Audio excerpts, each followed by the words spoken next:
OIT has changed. Anyone who's considering treatment options now, it's way different than it even was 3 to 5 years ago. Mm-hmm. Just it's sort of like TIP or an alternate program, the OIT. And you are a family that may very shortly become both a TIP and an OIT family. Right. I'll say like the first thing that I evaluated when thinking through this was, hi, hello, and welcome to EpiPod. Sarah is a mom to 2 little boys with food allergies. And Danielle has navigated life-threatening allergies her entire life. Living with an invisible health condition is so isolating. The fear and the anxiety. Trying to cover it up so you don't affect anybody else. Especially your kids.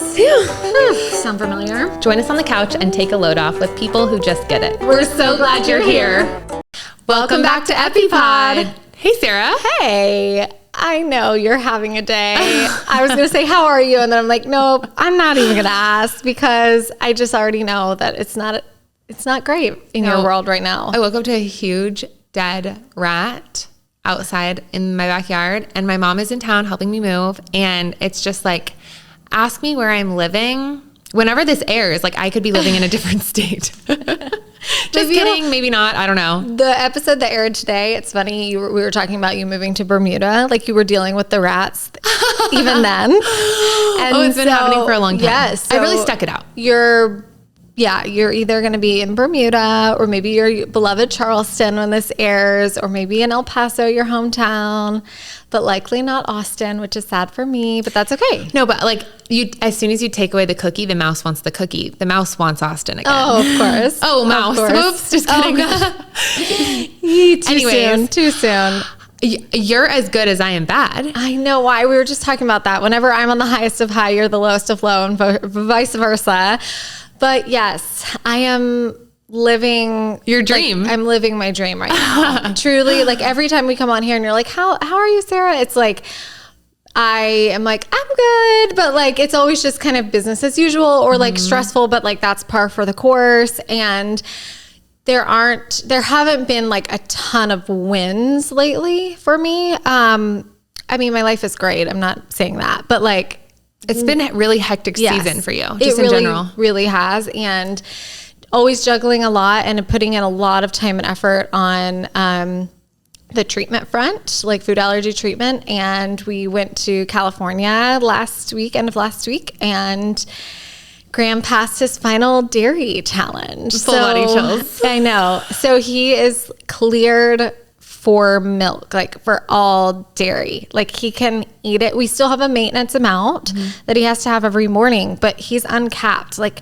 Danielle, he can eat anything he wants. So he can eat a slice of cheese pizza that you ordered from like Domino's. Kind of. So there is like one stipulation. And then he can run around a playground and not worry about it? Oh, yeah.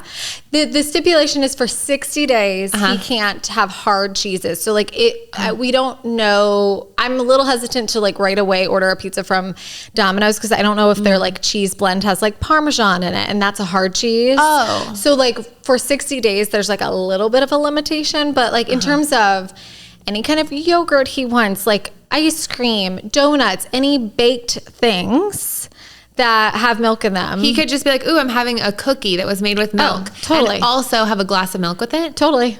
And what if he's like, I want 3 glasses of milk? Yeah. I mean, they said at the beginning, let's not like go crazy because his body is still going, even just like the lactose, right? Like allergies aside, it's like, well, his like gut needs to understand what this is, you know? And he's built tolerance in all the ways, not just the allergy ways, but I know with anything, right? You don't want to go from like small amounts to ginormous amounts. Yeah. So we're tiptoeing, but also kind of not. Like he had ice cream this weekend. He had donuts like every day so far. Oh my gosh. He is living his life, man. And so are we. And it's like, seeing the joy on his face is truly indescribable. Wow. And then I've been told like seeing the joy on mine is also like, I'm not looking in the mirror, of course, but like it's just feels like the weight of the world has lifted. I said 3 separate times when I walked in, like, Yeah. you look really good. Like, oh, you look amazing. And I was like, that's weird because my hair is like not washed, and it's just it's like you're literally like your skin is bouncier. Like everything about you is lifted. Yeah.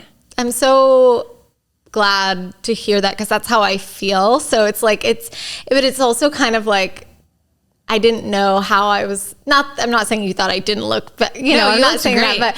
But I just know that like I was carrying so much. Like it's been really, really heavy, and it's not over. Like we're still in the program probably for another 9 months. I mean, he's not cleared peanut. Like we've still got a journey.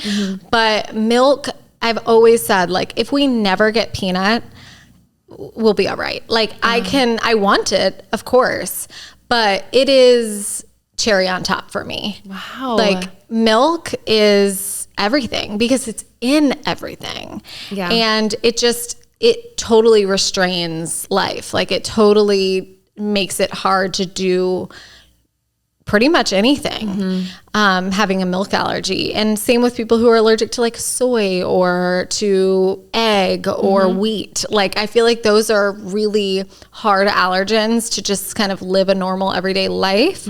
Not saying the other ones are not difficult, as you know. But it's just, it's in more. Like it's of the just kind of general, especially as a kid, like in the kid diet, you know what I mean? Totally. So yeah, milk was always like, it feels like graduation to me. Like it feels like we've won. And so it's been really great. And he's cross contact cleared for everything, for peanut, which is the only thing that's left. Right. So things he's like cleared all his tree nuts, his egg, and now his milk. Like going to the donut shop and picking a donut is not something that I can do because and as you guys now learned, I like cross contact is freaky, right? But he can literally do whatever he wants. Yeah, I mean, somebody sent us a really nice internet friend that's become a real friend. Sent us donuts from Voodoo Donuts, like the little fancy donut place. You know, I think it started in like Oregon or something, but they're here in Austin too, and like. She was like, I just made sure there was like no peanuts in it. And like, I double checked with her, just making sure, there's no peanuts. But like, I mean, I didn't call about it. I didn't never been able to receive a delivery. No. Like that. No. I can't have a delivery like that. I'm like, oh, that's so thoughtful. Like, who in my life would like this? Yeah. Who can I pass this on to? Yeah. Totally. Yeah. I mean, it's like those little things that just keep adding up to be like a relief, like such a joy, such a relief, such a burden off my shoulders. And I said this on my Instagram, but I really mean it, that like, I think I never want to come across as like, if you can't do treatment or you don't do treatment or you've chosen to, or you don't have access to it, that like your kid's life or you yourself, speaking to you, Danielle, that like your life is going to be worse or not as good or bad in any kind of way. It's just different. And like, I do feel very grateful that we have had the access and the success and the ability to be in this particular program. And it has certainly changed my life and his life for the better. And I encourage people to definitely like try those things or look into those things, but like not to feel guilt or bad, like if you can't or if it doesn't work out. But it really has been like just the most life-changing of things. That's amazing. And it's only been a matter of days. So I still feel like I've cried all the tears every single time. I still do. Anytime I see him happy about something or eating something new, and I just know it's going to keep happening. Like the first birthday party that we go to, the pizza party at school, like all these little things. Oh my gosh. It's just going to be, dopamine hit after dopamine hit, as one of my friends says. That's so exciting. Okay, well, in a past episode, you described tip as sawing off your arm, but so far it's worth it. And now you can actually say like, well, the amputation was The best path forward for our family. 100%. Yes, it has been for us. Yeah. It might not be for everyone, but it has been for us. If I had been given a program, or like if TIP was okay for adults. Yeah. And someone had said like, eventually you will have no cap, no limit, no exercise worries, no anything. Ooh, I would have found, that would have been something to consider, like found a way to be like, I can fight for 3 years, or I can fight for 5 years, like whatever they gave you as your plan. Right. I just know I cannot fight for however many days God gives me on planet Earth. Yeah. Like I can't fight for 75 years. Yeah. I can't fight for 60. I can't even fight for 30 more years. Like, so it's just so different to think about it that way. Yeah. But that said, I feel like this podcast, a lot of conversations online, just it's sort of like TIP or an alternate program, the OIT. And you are a family that may very shortly become both a TIP and an OIT family. Right. So yeah, I'm so curious. Yeah. And I think that's like, you know, I get that question a lot on social media, is like, well, Ethan has an allergy. Like, why isn't he in TIP?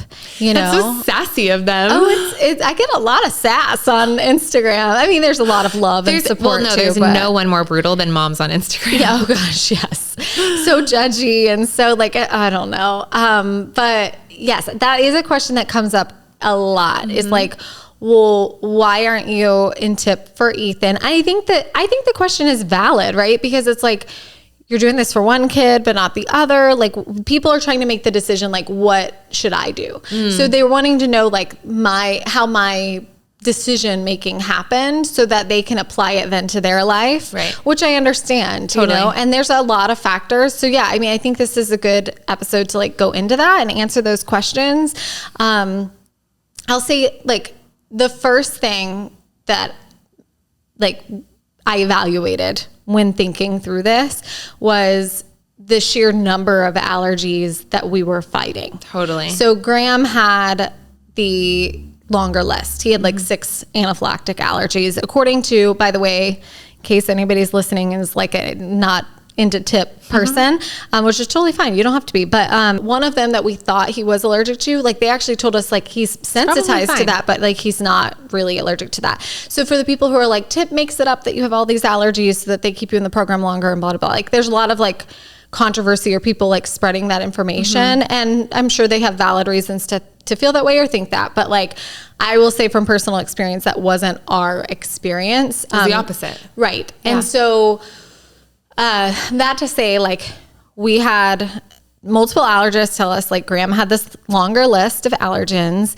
and then we had Ethan who has one single allergen. So I think that just the number, it was the first thing I evaluated.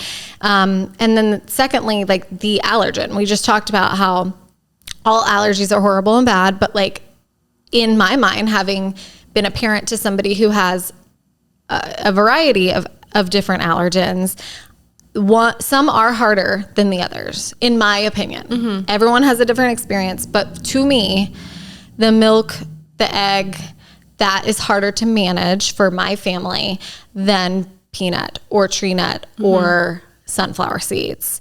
Sunflower seeds is tricky in its own way because it's like sneaky and people don't acknowledge it as an allergen. It's not bolded on a label. Like there's all those other factors, but it is simpler to avoid for our family. So I think the number, the type was a big one. Also age.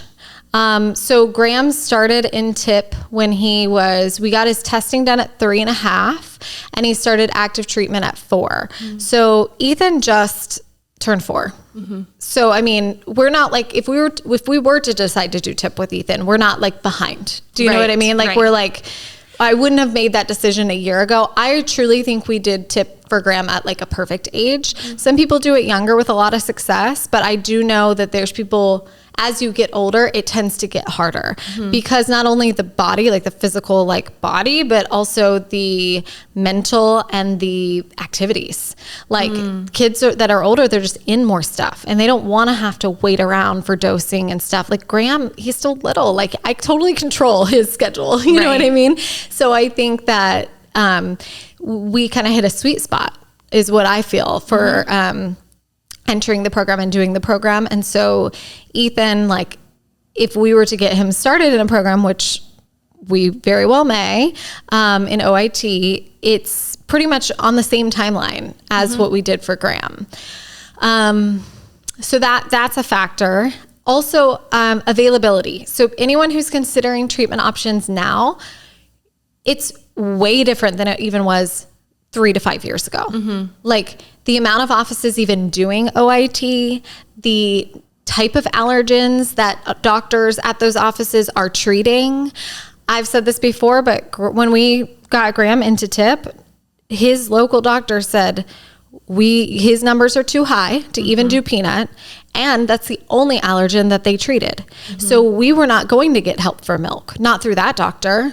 And then I could have maybe searched around a little bit more, and I think Dr. Silvers here in Austin, who you see, was starting to do a lot more allergens, or maybe even was then. But it was not like readily available information to me. I also considered the fact that like you said, you didn't want this like ball and chain for the rest of your life, having to do this maintenance dose every single day and have this wait period every single day. The goal with TIP for every patient is to get them to at least a weekly dose, if not bi-weekly, meaning like a maintenance dose amount. And which is sort of just like would naturally happen if you were eating. Yeah, it totally could. Especially with something like milk or egg. Yeah. Like you're going to be getting that every day because it's in everything. Right. But, I think they still want you to have the exact amount that they prescribe, only because you might think you're getting a lot of doses of things, but you're really not. Or like, for example, like yogurt or ice cream. There are 2 different components of the protein of milk. And so that, if you were like, oh, well, I hate this, and this, but I love ice cream and I eat it all the time. Well, you're only really treating one component of the milk. So by drinking like whole cow's milk at a certain amount, like 3 ounces we're going to do, you're guaranteeing that you've checked the box. And then you don't have to worry about eating more. And it's okay that you have more. Right. Okay. It's just that you have to have that minimum amount, you know? Yeah. And so that was the promise, or like the hope through TIP. And obviously we've gotten there now with dairy. So it's come true for us. But the idea, and again, OIT has changed. I think Dr. Silvers is getting people to more weekly type doses of things, like especially for, people who either are starting to even grow out of it on their own, or like for milk versus peanut, like peanuts might be a little bit different. But like when I started looking into OIT options, it was like, your kid's going to eat 5 peanuts a day for the rest of his life to maintain this. And that just felt so ball and chain to me. Like I was like, oh, I know it's better and safer to have that protection, but also like to know that for his whole life, I'm going to have to trust, number one, that he can do it when he gets older, like that he's going to do it. And then also just have this thing like hanging over our heads that we have to do every day. I just didn't know if there was another option. I didn't know if I wanted that. Yeah. So I think that's like the majority of the factors that I weighed. And again, things are so much different now than they even were when we started the program like 3 years ago. Now with Ethan, we've just kind of been on cruise control with him as we focus on Graham. And that sounds really bad, I think, but I don't think so. There's literally only so much that you can handle. Right. And also this is like, it's for each kid. Like I follow a TIP mom who one of her both kids have a very long list of anaphylactic allergens. Yeah. And one kid, she was able to start at X age because he's a big eater and he's a little bit more calm and he's a little, just like his disposition right. was okay. Her second child, the pickiest eater ever, like having a hard time just like getting enough down every day because she just is not a big eater. Right. The amount of food, the amount of nuts that these little bodies are having to eat. I mean, you were having to go full on Houdini, hiding like how many pecans every morning before breakfast. Like it's a lot. It's a lot of volume. Yeah. It's a lot of creativity. Even if it was just like a lot of volume of something that this kid could eat safely, was their favorite food, this one particular child does not eat that much volume in one sitting ever. Right. Yeah. So I don't think it sounds bad at all. It's like your plate can only handle so much, and like each kid's disposition is so different. Graham is so much more calm. Yeah. And he's like, Ethan is running around in the little monster costume. Although it looks like Graham was also in the monster costume, which is so random. What was that from? So it's Halloween month. So they encourage kids to dress up for Halloween, like in their costume. That's so cute. Yeah. If y'all don't know what we're talking about, he was like in the videos that I posted of Graham, like reaching this milestone in treatment. He's in like a green dragon costume. Yeah. He's like a full, like a headpiece on. Oh yeah. He loves it. And both my kids are like very into Halloween and they just like dressing up. And I'm like, you're only little for so long. Totally. I'm going to lean in, baby, to that. So yeah, he even reminded me, we were like in the parking lot of the hotel, like going to the appointment, and he was like, Mommy, my costume. And like we ran back into the hotel room and like got it because I had just forgotten about it, and he remembered. Oh my gosh, that's so cute. I know, it was like beginning of October too, so people were probably like, what is this? Like, what is happening right now? Yeah, I mean, I think Ethan is a big eater, and I think he would be fine in it, but I just think, yeah, I mean, like I tell people this all the time. I remember somebody was like, my husband's going through a cancer treatment right now, and I just lost my job, but we really feel like we should be doing this program for my kids, but I'm just worried I'm going to be too stressed out. And I was like, look, I'm not trying to make your decision for you, but I personally believe like your mental health and well-being is way more important, like for the overall safety and like well-being of your family and quality of life. Like take care of the big stuff right now. Like you're managing this allergy. Like I know that it's hard and it sucks. Like allergy life freaking sucks and we all want it to go away right away. But like it is better, in my opinion, for somebody to like maintain and stay on cruise control and be like happier and more stable than it would be to try to complicate your life with something else and then feel so bad all the time and so stressed and dysregulated to the point where like your family feels like it's crumbling. Like, so what are you're hurting yourself in this process. Like that's not the point, like you of course are going to have, it's going to be hard. It's not going to be easy. Like you're going to go through stuff. Saw off arm. Yeah. Enter sawed off arm. But I mean, in certain situations, it just does not make sense to do anything. Better yet, tip, like fly across the country, Totally. Oh my gosh, flying across the country is a whole other level. It's crazy. I mean, I'm the perfect example of like, my body was tolerating it. Yeah. My mind was not. My stress levels was not. So, it's so nuanced. It is. It's like a whole new way. It's a whole new definition of like, it's allergy life is really gray. Yeah. Oh, always in every sense of the word and every way that you can slice an allergy. So something that like, when I was like, I don't think I can do OIT anymore. You're like, I understand that you don't want this ball and chain. I understand. Yeah. And you just said it again. Like, I didn't want Graham to have this ball and chain. Yeah. Do you feel like because science changes and the programs and protocols change every year, are you just hopeful that it won't be a ball and chain for Ethan, or that like he'll only have to do his dose like a couple times a week or grow out of it? Or like, how does that translate in that area for you? Yeah, it's a really good question. And I don't know that I've thought through that completely, only that, yes, I'm hopeful for all those things. Like I'm hopeful that we can get, like I said, Dr. Silvers, I think, is getting patients to not a daily dose.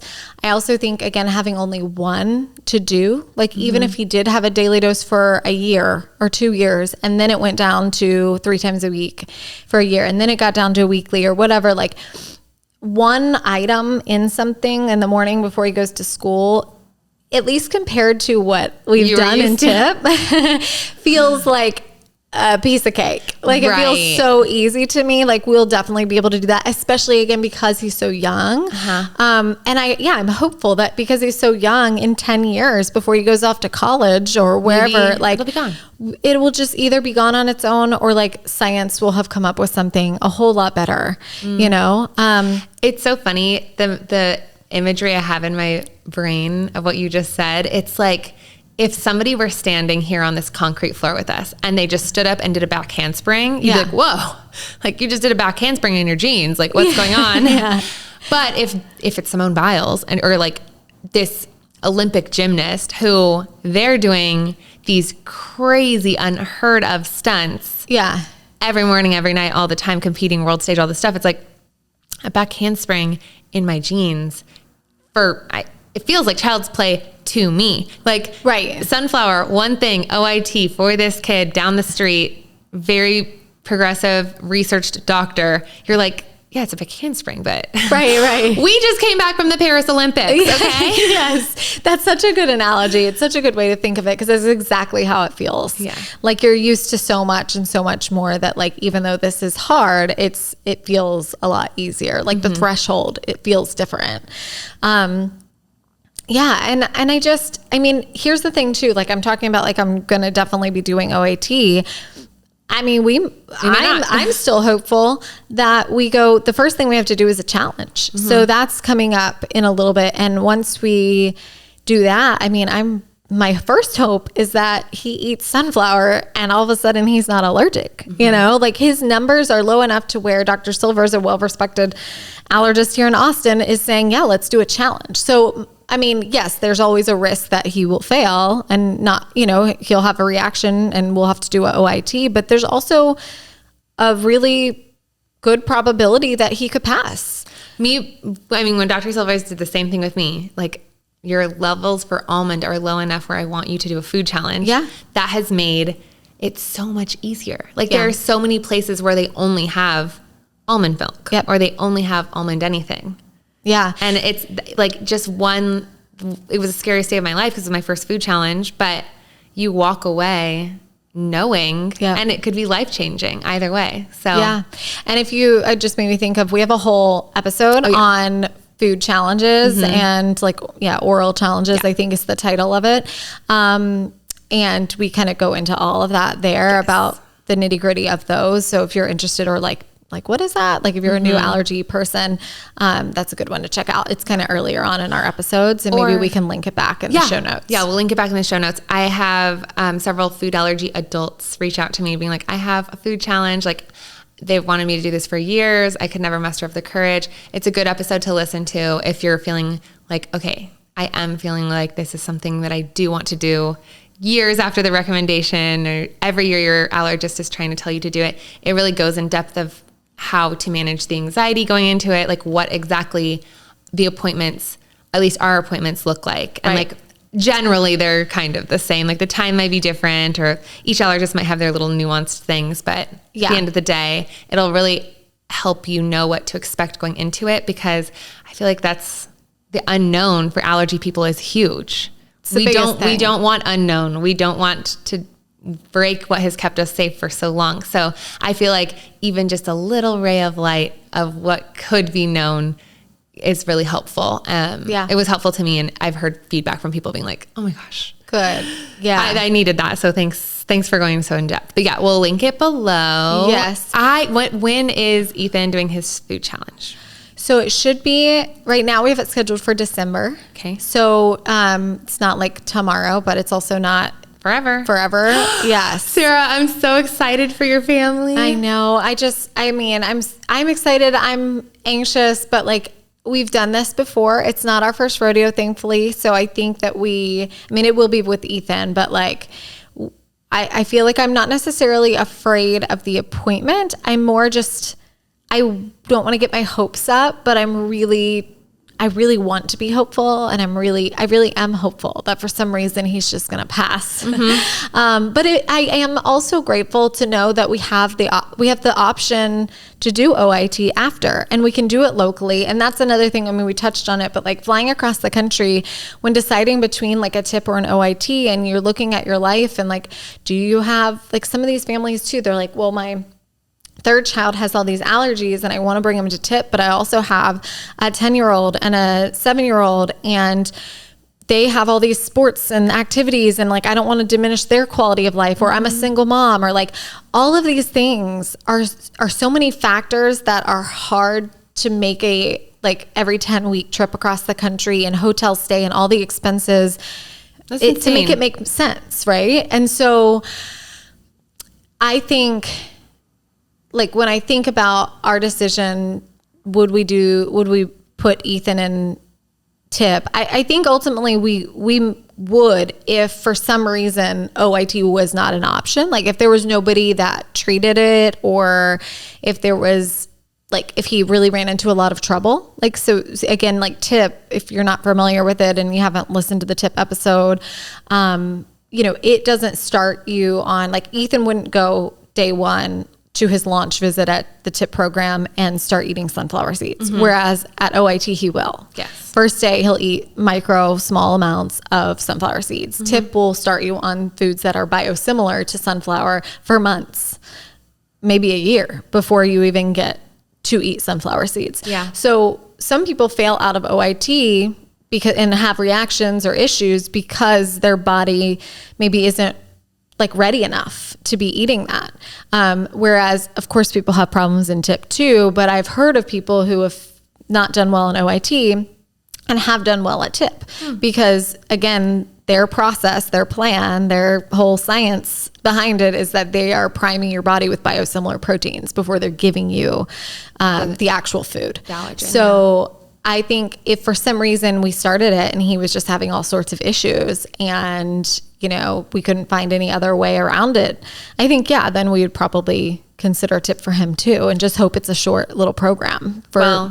It's coming from somebody who is no longer even in any program, but Dr. Silvers and Aspire Allergy were just the most kind, compassionate, helpful, flexible, well-researched group of people. And I have such high hopes that if he, after Food Challenge Day, does need to do OIT, I just have such high hopes. You're going to love, I hope that you don't have to work with him, but you're going to love working with him. He's amazing. Yeah. I'm really looking forward to just figuring something out. And like, as we've said before, challenges, food challenges, OIT, whatever it is, it's quite literally challenging, but at least it gives you data points. Like it gives you, a better understanding, a few more answers in this world of gray and unknown. You at least walk away with something. And I think that is incredibly valuable. And then you can take those data points and that information and make a more informed decision based on the factors in your life and the experiences that you've had and just like your mental state and ability to tackle the next thing.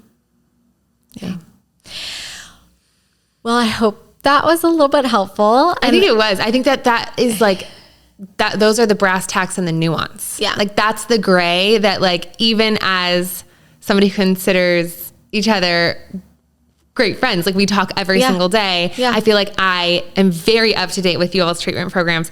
I'm like, this is so gray. I think that this is a perfect example of like just how nuanced and how you have to weigh all these pros and cons. Yeah. So thank you for going so much into it. Yeah. And also I think what you just said too, like there's no decision should ever be like vilified. Do you know what I mean? Like totally. I can't, let me at him. Who is making you, who's vilifying you?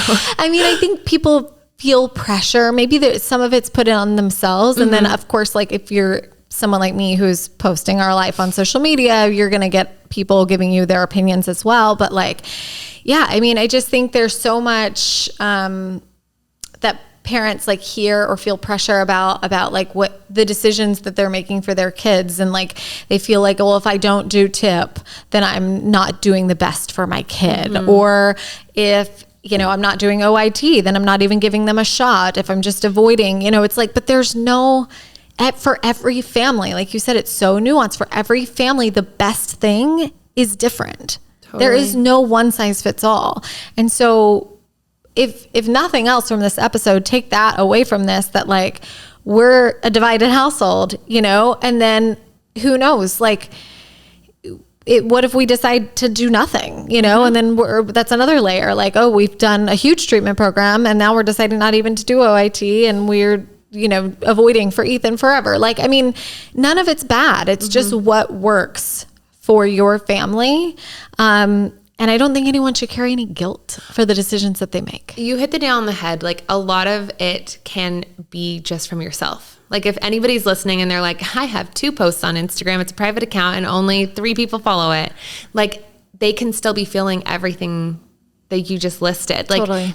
As a recovering perfectionist that is definitely not recovered, like, it doesn't matter if it's about allergies or like this rat situation. Like, it's so easy to be like the biggest Regina George to yourself and like put such impossible pressure. Like, I put myself in no-win situations all the time.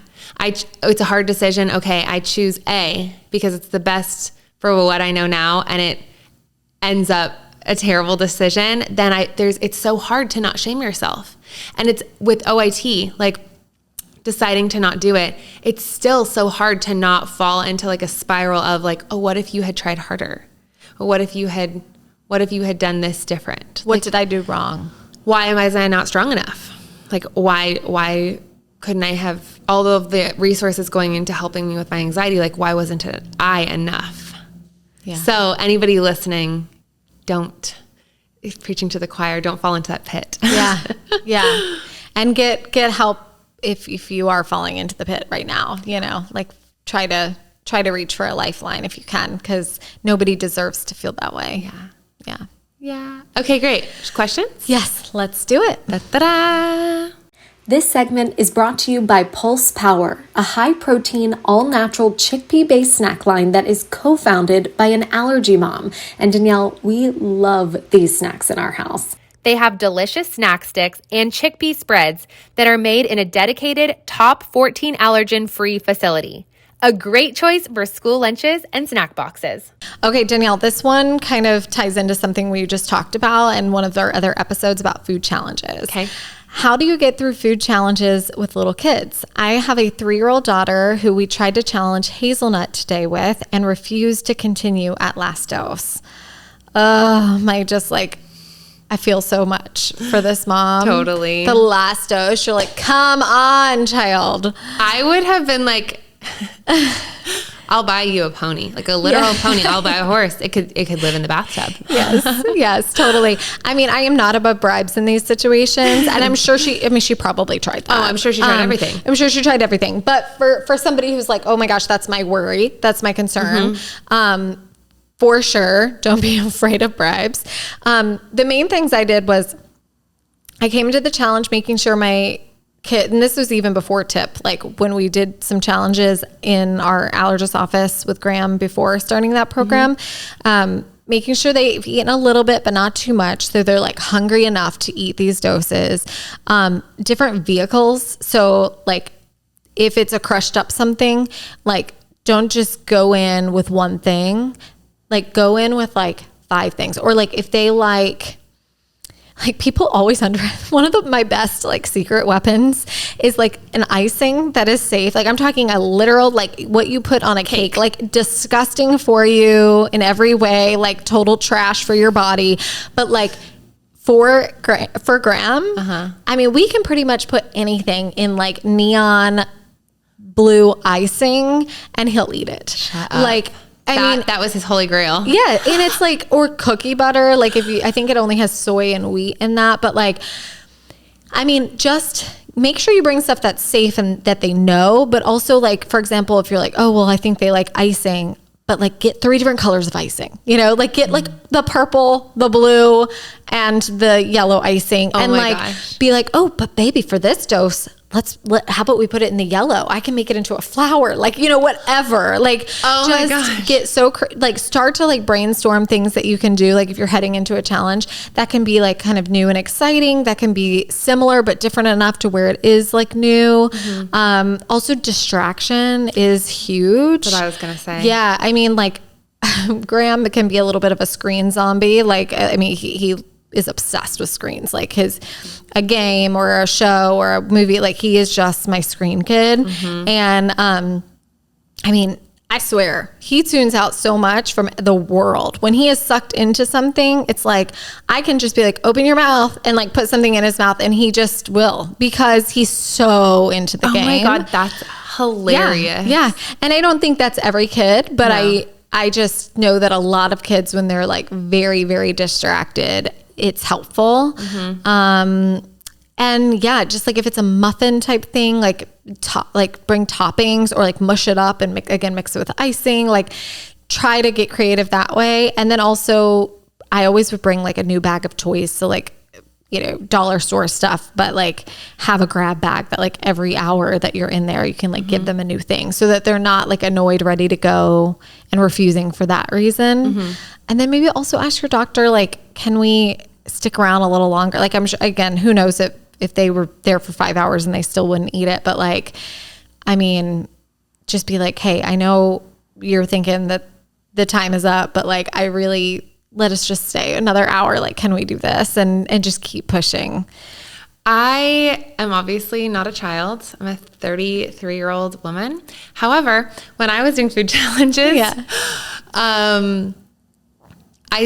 for Sesame Day, even though I ate crackers with like whole sesame seeds for forever. Like my favorite crackers have sesame seeds. But we went ahead and did the Sesame Challenge because the numbers were higher than a lot of the other ones that I definitely am anaphylactic to. Like I failed pistachio, but those numbers were blood test wise. Pistachio was lower than sesame. Yeah. And I was like, but I eat sesame all the time. And numbers are so annoying. It's like back to the gray. However, we went ahead and did the tahini because it's crushed up and it's like different.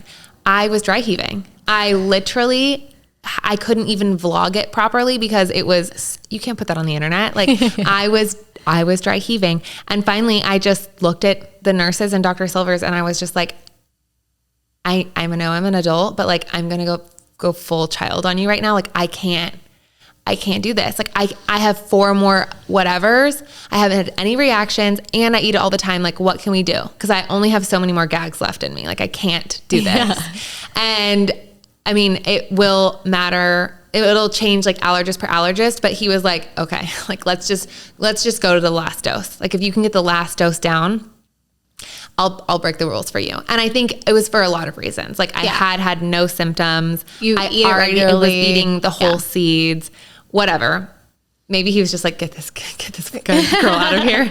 But I did the last dose and like, I don't think I would have finished the challenge if he hadn't made that sort of exception for me, because I literally, Sarah, I was like, I'm going to puke. And I know that will mean a failed challenge, but I'm not going to puke because I feel bad. Yeah. There is no part of my body I can't handle this anymore. Did you mix it with anything? I tried everything. I tried pudding. I tried applesauce. I tried Greek yogurt. I was like convinced. I called the nurse in, like my favorite nurse. And I was like, all right, I bought this off Amazon because that's the link that you guys gave me, but like it has to be spoiled. Like this has to be like, it says it's not expired, but it has to be spoiled. Yeah.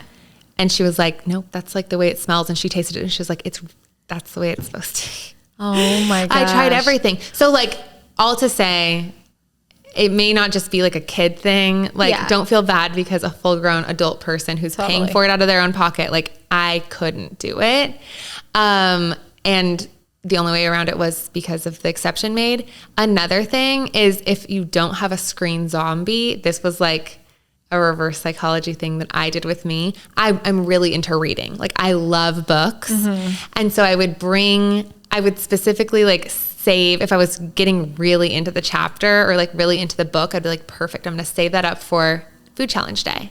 because I know I'm going to have to sit there and I'll want to finish this book. Nurse comes in with the dose. I'm like, all right, if I just take it, I can get back to reading. So it's almost like deprivation. Like if you, like if they're not a screen kid, but they're really into the show, we can turn the show back on, but you have to eat this first. Yeah. And like that worked on me with the book. And I did that with a couple of shows that I was really excited to binge. I mean, again, another type of bribe, but like you got to do what you got to do. Totally. You know what I mean? Totally. And maybe also like she said her kid was 3, like wait a year. Yeah. Kids change so much. And who knows, at 4, the kid might decide they're totally fine to eat all the doses. And so don't be too hard on yourself if it doesn't work out. But I think your story about like asking the doctor for like a special exception, like again, of course that's not going to work for everybody or every doctor, and it won't be safe for everybody, but in certain cases it might be. So just another reminder to people to just advocate for yourself and your family. Totally. He wouldn't have had no idea, because once he sees you at the beginning of the appointment and then he doesn't see you until the very end. Yeah. Like it was just the nurses. Like if I had just been in there by myself, like trying not to puke on the floor, they would have never known. True. Yeah. Okay, we have one more. Okay. And I think it's a quickie. My coworker is eating my anaphylactic allergen at the desk right next to me, even though management has said you cannot eat at the desk. I'm going to let you take this one. I would literally just take it to HR and just be like, pull a Meredith Blake from The Parent Trap. It's either them or me. Get the picture? You're so good at remembering movie lines. I'm the worst at that. Oh my gosh, it's just like that one movie and like Hocus Pocus. But no, just be like, this is an endangerment to my safety. Yeah. If this person were bringing a weapon, like a gun, a loaded gun to work, you wouldn't tolerate that. So we've tried it being nice. I think this is grounds for somebody's going to have to leave the company. And it's not going to be me, because I am doing a good job and I'm literally just here trying to stay alive. Yeah. So literally I would just get in HR's face and tell them, make sure they know what the stakes are. Yeah. Granted, my doctor would be like, you're fine if I'm not worried about it being in the air for you. Right. But I wouldn't want to work next to that every day. Yeah. That's a terrible work environment. It's still just even if I say this all the time too, when people are like, well, that's not going to kill you or kill your kid. I'm like, yeah, but it's not always just about having an a life-threatening anaphylactic reaction. We also don't want to be uncomfortable. We don't want our kids to be itchy. We don't want you to be nervous to the point where you can't do your job. It's quality of life. It's not just life and death. Totally. It's life. It's not just life and death. Totally. It's quality of life. Totally. Just because it's not going to make me go to the ER does not mean that it's not okay. Right. Well, you know what I mean? Yeah. No, I would literally take it to HR. I would escalate it. I would make their life a living hell. That is not appropriate. And then, me being me, I would go to social media and rack up a lot of views. Yeah. And they wouldn't want that. They would not want that. I use that all the time. I'm like, I have 130,000 people who could know about this in about 15 seconds. Yeah. Do you want that? Because I don't think you do. No. And the beauty of TikTok is you don't have to have 130,000 followers. Anybody could open an account, do it. I'm not saying this is the high road, but I'm also not Michelle Obama. So we go low. I'm kidding. No, we go squeaky. Squeaky wheel gets the grease. There's just a lot of avenues. Yeah, totally. I think that I would, if I was advising Graham in the workplace when he's older. And I mean, I think this person said they've tried, right? The boss or manager has already tried talking to that person. They just said management said no eating at the desk. Okay. So, I mean, I think I would take the first steps. I personally think I would say before you go to HR, I would say talk to your manager about having a conversation with that person, or you have a conversation. Maybe they really don't know. If they're being an asshole, that's different, right? Then we're going to have to go to HR. But if they just are not listening to the food policy, but don't really understand the allergy aspect of it, then I think having a conversation, getting the vibe check on them, are they going to be like, oh my God, I totally didn't know, or I completely forgot. I don't live the allergy life. I'm so sorry. There's a way to just instead of calling code enforcement on your neighbor, maybe talk to your neighbor first. But if your neighbor is an asshole, that, has been habitually not nice or not friendly or not willing to do things, that's different. But I feel for this, and honestly with most things with allergies, or honestly anything, this is how I was with the rats in the apartment. I am My Little Pony. I am My Little Pony on interaction 1. And then if you are trying to put my safety in harm's way, I am Cruella on her worst day. Like, you will rue the day. And I think it's warranted. Like, you're so right though. Like, be My Little Pony first. Yeah. Yes. There's no need to call code blue, but like, I'm going to ring the code blue. Yeah. I'm going to do it. And I think you have every right to, after you've kind of gone up the ladder the way that I think makes sense, before you pull the fire alarm, you know? Okay. Well, we're not going to pull any fire alarms today. No. And thanks for listening. Yes. Leave us a review and we'll see you next week. See you next week.